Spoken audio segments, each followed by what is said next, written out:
Hello, magical beings. Welcome back to the woods. Today we are asking the nature spirits, how can we enter into the timeline of our dreams? Now, this is a collective message, so take only the messages that resonate with you, but this is what you are meant to hear right now for how to jump into the timeline of your dreams. So what are we hearing from Spirit? I'm seeing this really small feather floating through the sky, and feathers are a sign from Spirit that we are being communicated to by our angels. So I think that your angels, your spirit team, is trying to communicate with you. And look, just as I said that, my dog came to me. So that's definitely a confirmation for some of you that you could have an animal spirit guide who's trying to communicate with you. You could have an animal who's passed on, who's trying to communicate with you and guide you to the direction of your dreams. So you could be receiving all these different nudges and stuff from the material world, coming through maybe in the wind. And here's the wind now. I tell you, Spirit is connected to us right now in so many ways. So I do feel like you could ask Mother Earth a question. You could say, am I on the right path, or should I take this action, or something like that, and the wind will blow through the trees as a confirmation. That's what I like to see. So as we step into this darker carnivorous forest here, I'm seeing that for some of you, there's going to come a time where you are going to have an opportunity to choose between two separate paths. Because I see a path here to the left, and I see a path going to the right. And the one that goes to the right kind of goes back to where I came from. So there could be a path that's like kind of similar to what you're already doing. Maybe a little bit different, but it's just on the same kind of trajectory. And then there's this new path that has all these, different experiences, different perspectives, just a variety of different dimensions waiting for you to open. And we're surrounded right now by cedar. And cedar is an incredibly whimsical tree. It's been used for thousands of years to build from because it has a lot of waterproof qualities. So I feel like you're coming into a state in your life where you're going to be able to handle the waters of your life, the emotional realm. You're going to be able to use the emotions as fuel rather than getting lost in them. And what cedars have a tendency to do is they really move with the water that comes through them. You can see how, like here, this one bends. And all trees do that, but cedars have a tendency to look a bit more whimsical than most. Like, look at this one, the way that it weaves itself. So I think you're going to be weaving. You're going to be weaving through these experiences that you might be having, maybe even difficult experiences that come through. You're going to flow through them. You're going to move through them. You're not going to be resistant. You're not going to have that same kind of like frigidity that you might have had before. You're going to be moving. And I do see all these ferns here, and ferns to me are a sign of our ancestors because they are so ancient. They've been around since the times of the dinosaurs, and so I feel like for a lot of us, we are going to be connecting to our ancestral roots on this new path into this new timeline that we're opening. Because for a lot of us, we're dreaming of a timeline where we can manifest and create anything that we desire. Our earth isn't limited. That's a perspective that we were given, and the earth truly is unlimited. Look how long she's been around for. Look at how much abundance she's given to us. Now, there is a balance of everything. Take only that which you need and leave the rest. But I think for a lot of us to blossom into the beings that we truly are, what we need more than material wealth or anything is time. time to express that which is our truth, time to express that which is boiling through us, that creative passion that needs to be expressed. And that doesn't necessarily need to be expressed through wealth, right? We do need material abundance, but we don't need it to the extent that we think we do. Sometimes a limited means can actually breed the most incredible results. If you look at some of the writers and creators, painters and musicians throughout history, the best ones, they didn't have the funds. They were often quite poor, but their art was what fueled them forward. Their creations were what allowed their dreams to manifest. Van Gogh was incredibly poor, but now he's one of the most revered artists of all time. Now I'm looking at all this devastation here. This looks like a tornado went through here. Do you see? And there's still this giant tree that's standing here, and it's making me think that you're still standing, like you've been through something and you're still able to walk, you're still able to move through, and there's still residual obstacles that are blocking your way. Like, look here.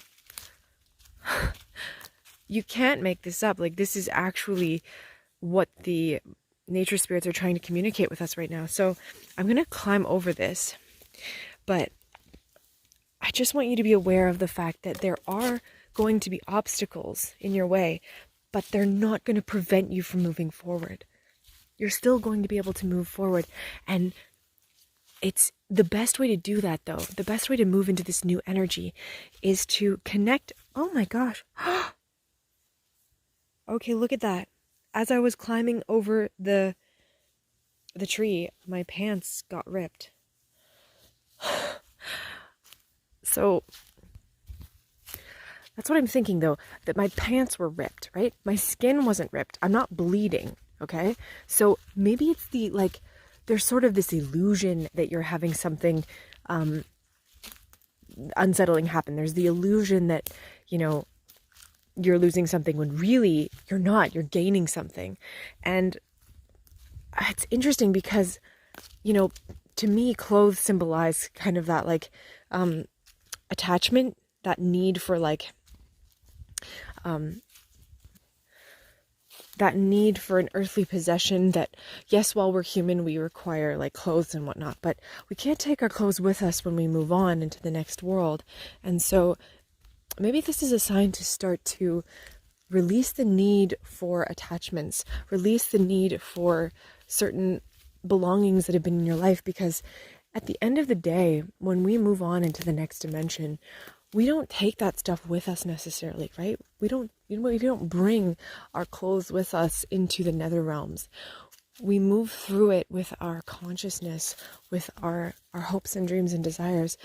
And a lot of the time, our hopes and dreams and desires, they aren't about money or a car or something. They are about, finding that counterpart, or they are about allowing our soul to experience the true bliss of itself, whether that's helping other people, whether that's creating something that will, stand the test of time, or inspiring others to find their truth. And look, I see another obstruction. So it seems like on this new path that you're going to be entering on to your dreams, there are going to be a lot of obstructions trying to hold you back. But if you have the perseverance, you can make it through to the other side. And your spirit guides, your spirit team is waiting for you. They're there waiting for you on the other side. And now I'm surrounded by a mix of trees. There's cedars, there's spruce, there's maple, oak. There's all kinds of trees here. So you're entering into a space where you're going to be connecting to not only new beings, new sources of creation and inspiration, but there's this abundance. And your ancestors are up here saying yes, you're coming to a place. And we're at the top of the hill too. We're at the top of this beautiful hill, and it's sunny, and I just feel like you're finally getting to a place where you're going to be able to create that desire, but you have to go through some of these, trials and tribulations, walking over these fallen logs, these things that are, I see them as limiting belief patterns that have been holding us back. But I really see you moving into a flow where you start to accept where you are. You start to accept the things that are happening to you. And that is actually the portal to finding your dreams and creating the dreams.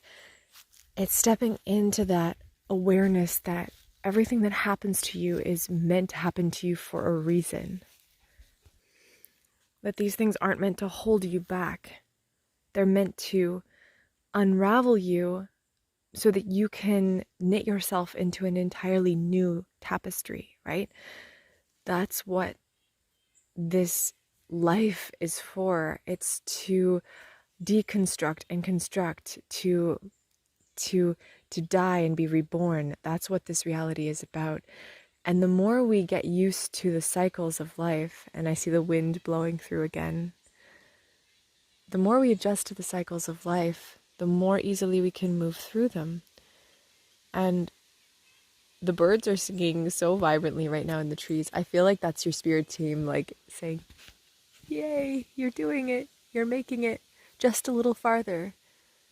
And that's the thing. I feel like that's the line. Just a little farther. Just a little farther. And look, we're surrounded by all this moss too. And to me, I see moss as a blanket. Moss is highly, highly loving. It's a loving being that just spreads out. And what it does is it provides this kind of insulation in the wintertime for all of the different like seeds and plants and roots and stuff. And it just spreads out, and it allows the moisture to be retained so that these trees can grow into these beautiful beings. So we're surrounded by the ancestors, we're surrounded by love, we're surrounded by these towering trees and the glorious sun. This is a time for you to step into the realm of your confidence and let that which no longer serves you dissipate. You are not what happened to you. They are now thoughts moving through you like the wind. You don't need to hold on to it. Like the wind, let it blow through you. Let it move through your hair. Let it move through your mind. But don't hold on to it. Don't let it stagnate. Because when you hold on to something, it festers, it rots. Use the memories. Use them as fuel to move you forward. Look at them and drive your creative imagination forward, whether that's writing, whether that's singing, whether that's crafting something, expressing it. It's time to open up your heart and allow your heart to sing. That's what the birds are saying. Like, they're all singing right now. It's time to express your truth. So what is your truth? What is your dream that you wish to come true? Because there's only a few obstacles that are going to be in your way, and they're mental obstacles, or even if they are material obstacles, they are so small. Like, they're like a little tear in your pants, like I didn't rip my skin, I didn't even hurt myself. So I really think that it's an illusion. It's something that it's not. You don't need to actually be afraid of it. Okay? So I'm sending you all my love. And if you enjoyed this little walk in the woods, connect with us, subscribe, like, comment below if you feel called to. And we have a bunch of Etsy shops linked below, so if you are interested in those. And if you wanted to see like what it's like to live in the woods, we also have another channel called The Escape Artists, where we've lived in the woods and we go on sailing adventures, and we're quite silly people, so don't take us seriously. So you can check that out below. We also have a music channel as well. So those are all linked below. And we will see you in another video. Take care. Bye.